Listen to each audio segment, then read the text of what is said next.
Hello there, beautiful people. Jen here from Science to Soul Tarot. And today, as you will have noticed from the description, I am going to do my video response to Rapid Fire on the Cusp. So my video response to On the Cusp Tarot. And this is my very first video response to anything. And I thought, I've been so excited to do a video response. This isn't very rapid fire thus far because I'm rambling as I do. But I thought this would be a really, really good one to start with because it will give people, I guess, a little bit of insight into me being new to YouTube in, the tarot land of YouTube. So first question, what is your astrology sign? So I'm a Sagittarius. So astrology, I'm not familiar with all the ins and outs of it. I don't know where my moon's rising and all of that sort of stuff at this point, and hopefully it's something I will learn about one day, but I can't give you all that extra information at the moment. So I'm a Sagittarius. What is your Chinese horoscope animal? I'm the year of the pig. I guess that's okay. Little piglets are cute. What is your spirit animal? This one, I don't know if I have a 100% certainty around it. Once upon a time, I would have said it was an owl. I love owls. Owls symbolize a lot to me. They symbolize wisdom, and that goes hand in hand with my passion for learning and gaining and acquiring new knowledge all the time. But I love wolves. I think there is something so glorious about wolves.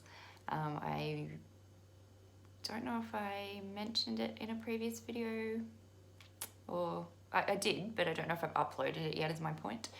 I actually have Siberian Huskies, and they're just, I know they're not wolves, but, they're that sort of snow dog.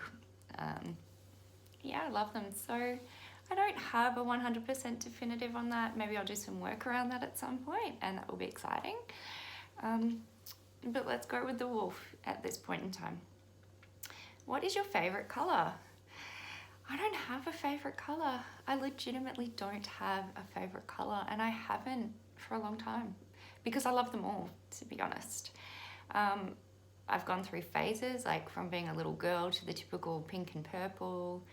At one point, I chose yellow as my favorite color because it was my mom's, and I wanted to be like my mom. And then, you get a bit older and you really don't want to be like your mom. So at that point, I hated yellow. And then I just got to this point of going, I don't have one. If I had to pick,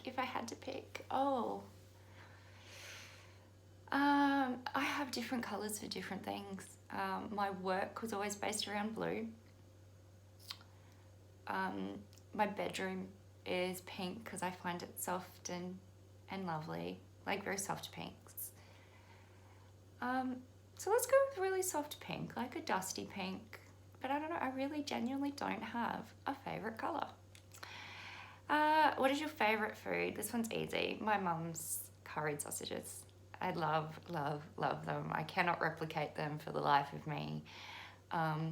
It's the one bonus if I ever get really sick, it's my excuse for my mum to make me her curried sausages. So I love that, as well as birthdays. That's my request. Yes, even as a grown adult, I still request my mum makes me curried sausages on my birthday. Number 6, where are you from? I'm from Ipswich in Queensland. So I was born here in Ipswich Hospital. I grew up here. And that sort of leads into the next one, number 7, where are you living? I'm living in Ipswich, Queensland. I moved to a different location when I first met my now husband, and was there for a few years, and then we moved back, and my family are here. So yeah, born and bred and still live here in Ipswich, Queensland. Number 8, what is your pet peeve? This is a really hard one for me to answer because if you watched my intro video, as you know, in my other life, I'm a psychologist. And the really great thing about that, but the really shitty thing about that, is that you are able to justify why people do what they do. And there are some times where you just want to be angry and you just want to be annoyed and you just want to be pissed off at something or someone.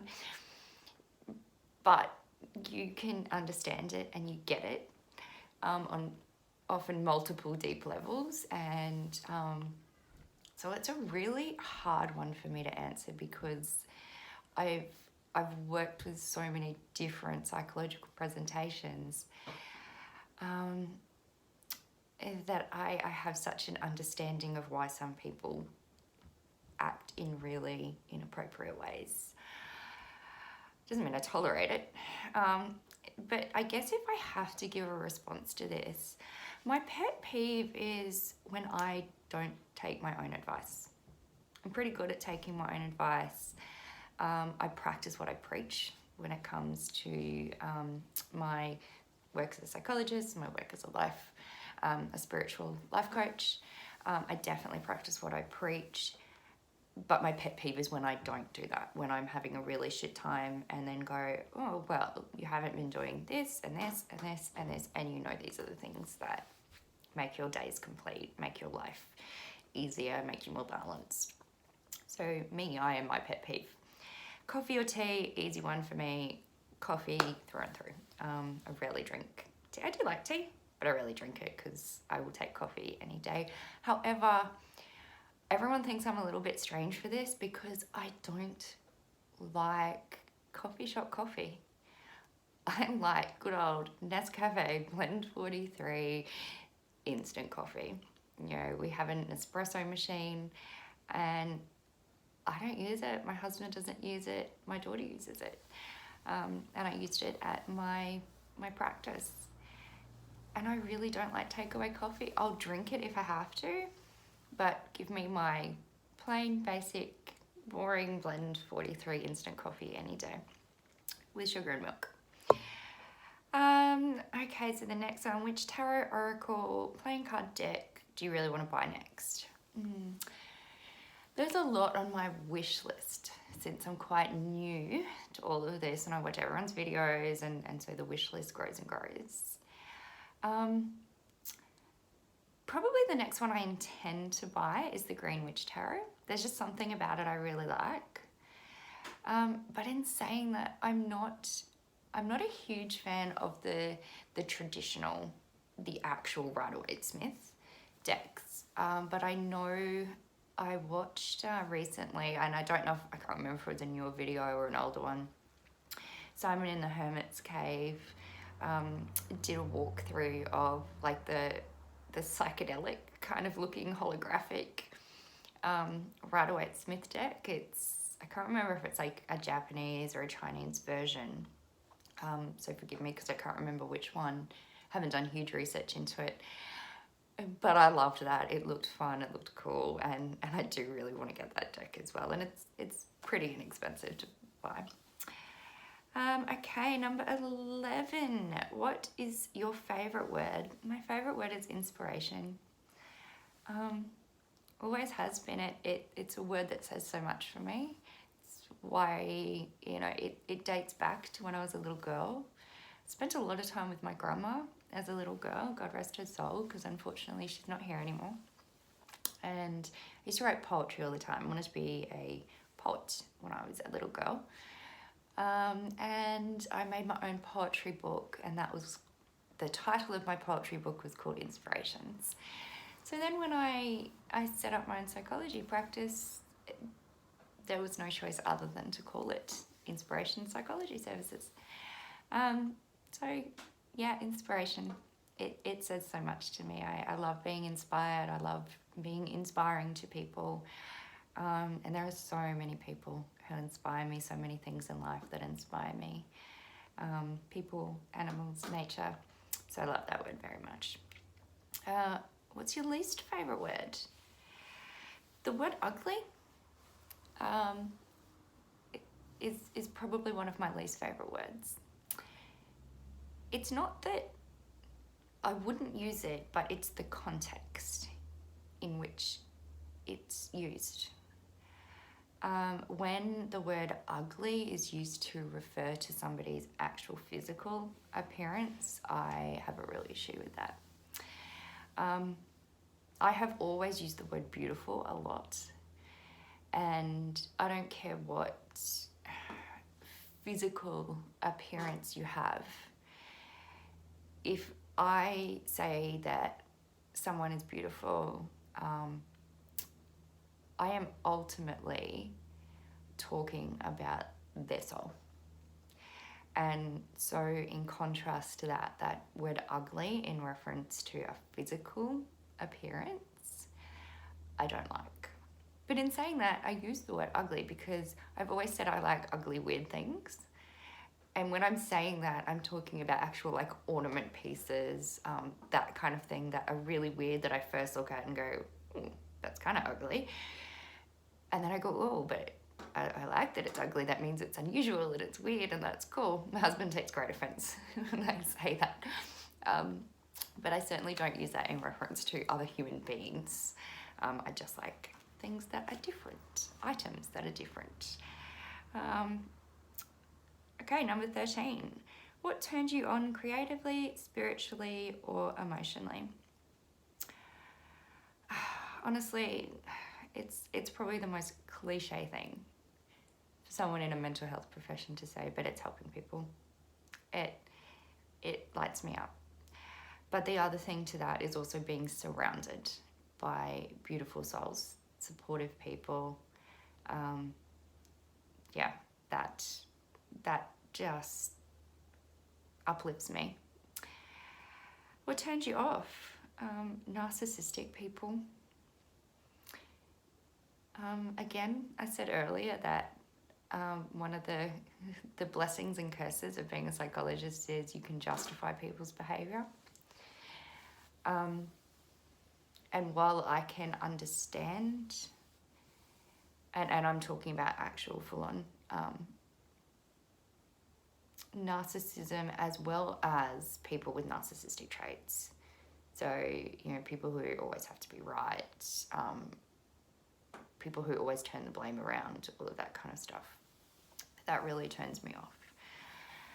Because while I might, if we're talking about clinical narcissism, while I might understand the brain biology, psychology aspect of that,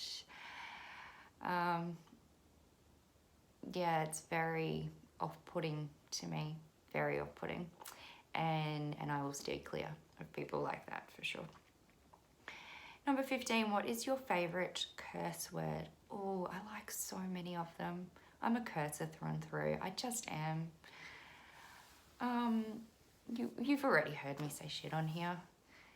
Bullshit is a really great one. I love that one. I use the F word. I don't use the C word. I don't like that word. But I am a cursor. It's part of me. It's part of my language. People may not like it. Again, that's cool. Number 16, what sound or noise do you love? People may think I'm crazy when I say this. I love the sound of like screaming children. And by screaming, I mean like that play screaming, like kids who are out in a backyard and they're running around and they're, all hyped up and playing Tiggy or something and screaming. I love that sound. I had so many when my kids were little, and they'd have cousins over and other family members would be driven crazy when they were running around the house all screaming, carrying on. I used to love it because to me it's like they're having fun, they're having a great time, and they're being a joyous child like they're supposed to be. So that's one of my favorite, and I love crying babies. I love the sound of crying babies. I just think it's beautiful. It's a sound of life, it's gorgeous. What sound or noise do you hate? Oh, the worst noise I have ever heard is a hurt husky. If you have, I'm sure there are other animals that cry like this, I don't know. but talking from the personal experience of hearing it, if you hear a husky who has been hurt, and if you have a really sooky husky, which I have one of those out of my 3 is really sooky, it doesn't even have to be major hurt, anything serious that requires a vet visit or anything, but the sound of a husky in pain is horrific. Like, I can't even explain it. I highly recommend, if you're not, scared to do so, you Google the sound of a screaming husky. It is horrific. It is traumatic. It is horrible. And don't get me wrong, I know there are more traumatic things in the world, but as far as hearing noises on a personal level goes, that's definitely one of them for me. Number 18, what profession other than your own would you like, excuse me, would you like to attempt? I have always thought that if I wasn't a psychologist, I would be a mortician. I don't know what that says about me. And I don't even know why. I think there's a beauty and a deep respect in being that person who lays the final physical body to rest in a time of pain and heartbreak for families. I'm not scared of, I don't want to see them, don't get me wrong. I remember seeing when I was much younger, like late high school years, and my auntie passed, I remember seeing her at a viewing. And the way she was done up was dreadful. It was awful, it was horrible. It reminded me of somebody very close to me, and that terrified me. It was disgusting, and I said I'd never do it again. But when my grandmother passed away, it was very sudden. There was no warning, nothing, and I needed to see her. And when I saw her, she was in her natural beauty. And I looked at her, and you could see her body, but I hope this isn't too graphic for people, but you could totally see that her soul was no longer there. Her soul was free. What was there was not my grandma. It was just a body, and it was this beautiful, peaceful feeling that her soul was still free, and that's part of my beliefs.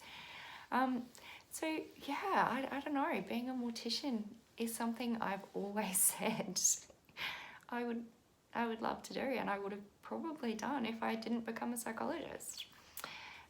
In saying that, I love my job. Okay, next on 19. What profession would you not like to do? A teacher. Like, my hat goes off to teachers. It's a job I couldn't do. I've always said it. And people say that about being a psychologist, that you're taking on other people's problems and stuff. And so I get why people think that it's a really odd thing why I say I couldn't be a teacher. And I think it stems back to when my children were young, and they're both teenagers now, but back in sort of their prep to kind of year 3-4 years, I would help out at the school a lot, doing like reading groups and that kind of thing. And you would just see some children who just made you sad because you just knew there was so much hurt in them. And to have to work with that every day and see it and know that you only had that short space of time to be that strength for them when they had no one else outside of the school classroom, I couldn't do it. It would break my heart. With my job, I get to have one-on-one, direct conversations and communication to support and help people and be there for them. But yeah, my hat goes off to teachers. Social workers, people think that's very similar to psychology, and there's definitely similarities, but I couldn't be a social worker. The stuff, like, I have colleagues who are social workers who, again, hat goes off to, because what they do is just above and beyond, and I just don't have it in me to do that. Okay, number 20, so the final question, because I feel like I've rambled these out a lot. If heaven exists, what would you like to hear God say when you are at the pearly gates? That you did your best. That's it. That you did your best. Yeah, I've stuffed up in my time. I'm going to keep stuffing up. But I think that would be the most important thing for me, is you did your best. So yeah, that's it. My first video response, and I thought that was a really cool one to do. Yeah, I really loved it. I will pop the 20 questions. I've just written them down for myself here, but I'll pop them below as well for anyone else who wants to do this. So yeah, thank you to On the Cusp Tarot and to everybody else who's done this particular VR, because I've really enjoyed it. All right, until next time, guys. Thank you so much. Bye.